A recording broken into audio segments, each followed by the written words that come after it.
Estamos en comunicación con el director del CEPA, que es Hernán Lexter. ¿Cómo le va, Hernán? Buen día. ¿Qué tal? Buenos días, ¿cómo estás?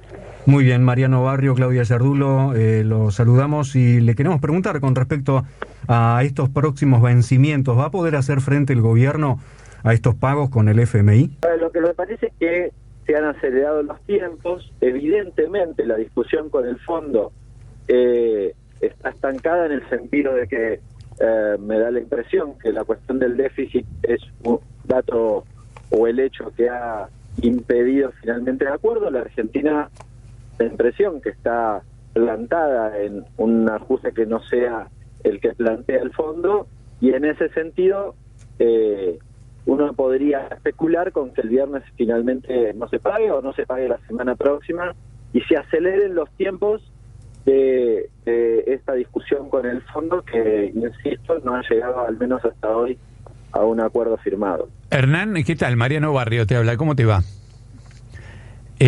Vos decís entonces que podría ocurrir que el gobierno no o desista o no pague los 720 millones. Ahí. ¿Se nos fue? Se nos fue. Sí. Bueno. No, sí. es muy interesante lo que planteaba Hernán Lexter, porque él plantea que el gobierno podría dejar de pagar el vencimiento de 720 millones de dólares. Hasta ahora las señales que ha dado el gobierno son de que quiere pagarlo.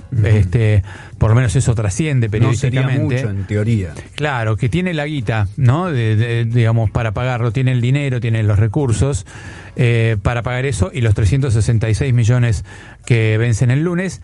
Pero, claro, ahora lo que plantea Hernán es un escenario en donde el gobierno podría voluntariamente no pagarlos para acelerar la discusión. ¿Qué quiere decir esto? A lo mejor para provocar una mejor negociación con el Fondo Monetario Internacional. Ahí lo tenemos, Hernán. Hernán, ¿nos escuchás?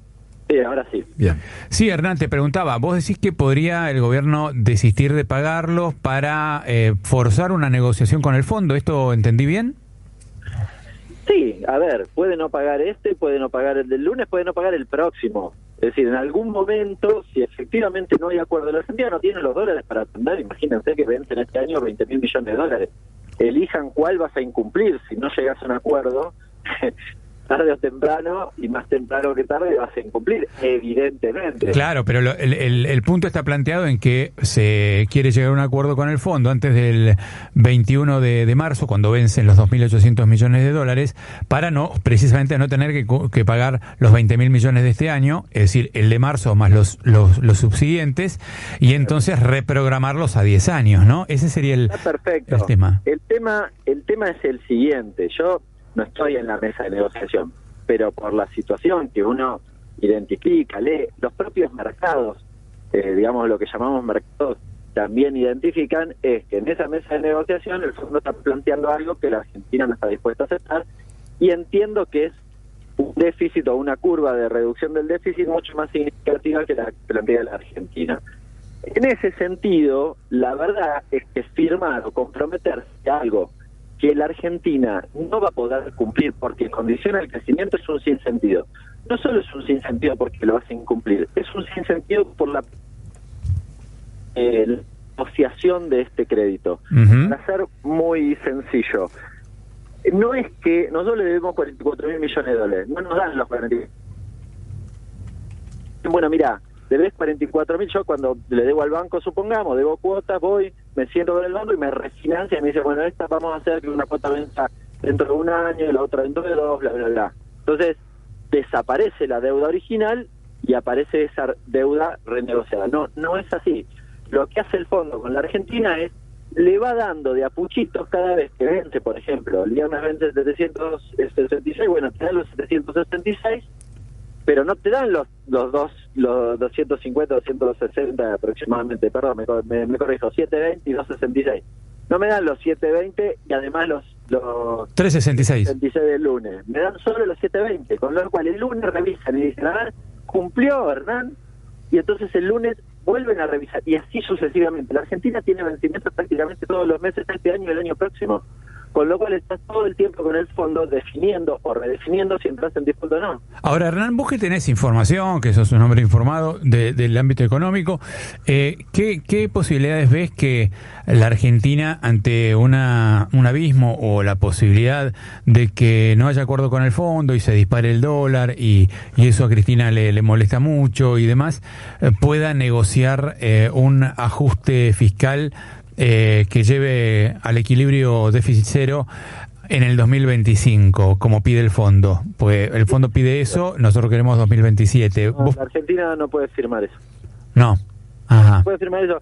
Es sencillo, porque en realidad está harto demostrado en la economía argentina, pero en otras economías también, pero en nuestro caso no hay que irse muy lejos, la gestión de Macri o el 2001, que cuando vos haces un ajuste que básicamente impacta de manera significativa en lo que tiene que ver con el consumo privado, y si vos, digamos, pensemos que el 60% son jubilaciones y demás, ¿no? Gasto social y demás, con lo cual cualquier cosa que recortes ahí, y es muy difícil no recortar ahí si tenés poco margen, cualquier cosa que recortes ahí te impacta sobre el consumo privado, porque si yo le recorto al jubilado, el jubilado compra menos, consume menos, eso hace que la economía no crezca. En conclusión, vos te vas a encontrar dentro de un año, supongamos, dentro de 6 meses, que hiciste ese ajuste porque creías que entonces, bueno, con eso te ahorrabas una parte del gasto y además enfriabas un poco la economía y te sobraban supuestamente dólares, y después te das cuenta que en realidad lo que pasó fue que se te cayó la economía, con lo cual el nivel de endeudamiento en relación a tu economía creció, que es lo contrario a lo que vos querías, básicamente.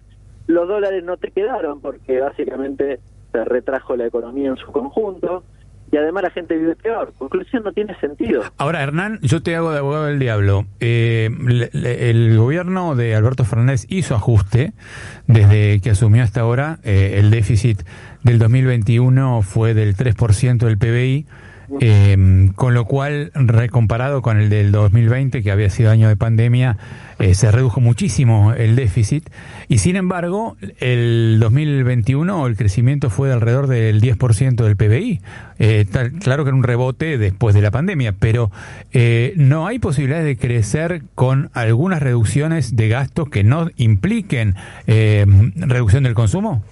Sí, claro, eso es lo que está planteando Guzmán. Claro. Lo que pasa es que hay un margen para hacerlo. De nuevo, si vos querés hacerlo de acá al 2025 y tenés que hacer un recorte de un punto porcentual, a ver, comparar este año con el año pasado, está bien el análisis, no se invalida, pero vos venías una caída del 10% y lo que hiciste fue básicamente recuperar parte de eso, pero además, en términos de déficit, vos tenías, pensá que venías, acá en general no se menciona mucho, pero venías sin crédito internacional a finales del 19 y sin crédito en pesos, porque Macri había roto el mercado de financiamiento en pesos, con lo cual no tenías otra opción que emitir en un escenario donde además la recaudación te había caído, no sé, en seguridad social del 50%. Conclusión, era obvio que te iba a aumentar el déficit a niveles siderales como pasó a lo largo y a lo ancho del mundo. Bueno, este año cuando normalizaste buena parte de la economía y se te reduce. Es cierto, de todas formas, y esto que en general no se dice, que ese 3% está por debajo del déficit primario de 2016 y 2017, es decir, de los 2 primeros años de Macri. Sí. Y casi igual que el 2018, un poco menor al 2019, porque ahí es donde plantea el ajuste el Fondo Monetario. Y fíjate que cuando Macri hace el ajuste en 2018 y 2019 se va todo al demonio. Esto es lo que estoy diciendo. Otra vez, recorrer ese camino para ver otra vez la misma película no tiene sentido. La Argentina no puede firmar eso. Tiene que ordenar el déficit, es decir, tiene que tener una curva de reducción de déficit, por supuesto, está claro, es conveniente que así lo hagan. Lo que no puede pasar es que esa curva de reducción del déficit condicione el crecimiento. El fondo debería entender que si Argentina o la economía argentina no crece, no hay forma de repago del crédito. O sea, la mejor garantía es que crezca. Y si la Argentina crece por consumo privado, medio que al fondo le conviene que a los argentinos nos vaya bien, si no, no le vamos a pagar. Es tan sencillo como eso. Hernán, supongamos que por un momento el Fondo Monetario diga, está bien, páguenme cuando puedan, cuando quieran, ahora no se preocupen por los vencimientos, se olvidan del tema del pago de la deuda del FMI. ¿Cómo crece la Argentina aunque no tenga que pagarle al FMI? No, si no tiene que pagar y nos da plazos que elijamos nosotros, es fantástico. Por eso, pero supongamos que pase eso. Va a volar ¿cómo se ordena la economía a partir de eso? Supongamos que haya acuerdo y que no nos permitan pagar. ¿Cómo se ordena después la economía? A ver, si vos, básicamente, mirá, pensá que este año dedicaste 5.000 millones de dólares a atender vencimientos. Sí. O sea, ya de por sí te ahorrarías buena parte de los dólares y descomprimirías en buena medida las presiones sobre el tipo de cambio y demás. Sí, ¿dónde va esa plata? ¿Dónde iría? Sostener el tipo de cambio. Es decir, para que no tengas ningún escenario de corrida, acumular reservas y a que mejores ese frente. Si vos mejorás ese frente, probablemente tengas menos presiones inflacionarias. Pero seguís teniendo déficit fiscal, porque seguís emitiendo. Pero, no, tal vez hacer una curva de reducción del déficit que se vaya reduciendo hasta 2028, como plantea y a partir de Guzmán. ¿Y cómo lo reducís? ¿A partir de qué? ¿De bajar el gasto? Sí, bueno, el gobierno lo ha planteado en términos de reducción de los subsidios en dos esquemas.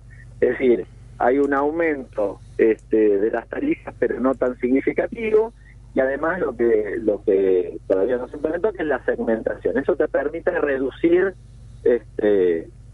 parte del déficit y reducir en parte el déficit de alguna de las empresas públicas. Bueno, ahí ese es el planteo, por ejemplo, para el escenario 2022, porque estaba en el presupuesto, no es que lo digo yo, estaba escrito ahí, después no se aprobó, no importa, pero es un poco lo que planteó el gobierno y le planteó también el propio fondo. O sea, sí lo podés hacer de manera progresiva, porque además, en la medida que vos vas creciendo, si ese crecimiento y demás te permite mucho mejor la administración del déficit fiscal. El problema es cuando vos tenés déficit y no crecés, como pasó con Macri. Ese es el problema. Pero igualmente ahora no llegan inversiones. ¿Cómo crece la economía privada? Más o menos, sí ha habido inversiones. Quizás no ha habido inversiones tan sustanciales por el efecto de la pandemia, pero bueno, digamos, en un escenario muy particular. Pero sí han venido inversiones, hay un montón de anuncios de inversiones en la Argentina y la economía, la verdad, y vos te fijás, en el año 2021 creció el 10% y el motor principal fue la inversión. Fíjense, y no solo rebote estadístico, porque es más, en el tercer trimestre, no sé si no está por arriba del 20% interanual el aumento de la inversión, y en el segundo trimestre creo que fue 17%. O sea, muy por encima, o sea, fue el motor del crecimiento económico, por encima incluso del consumo privado, y demás, fue la inversión. Conclusión, sí tenés inversión, probablemente tengas inversión local, que acá se le da bastante poca bola, pero es igual importante. O sea, Hernán, es inversión igual. Atado a la inversión, yo te paso a la economía real, ¿no? Que sé que a vos te interesa mucho.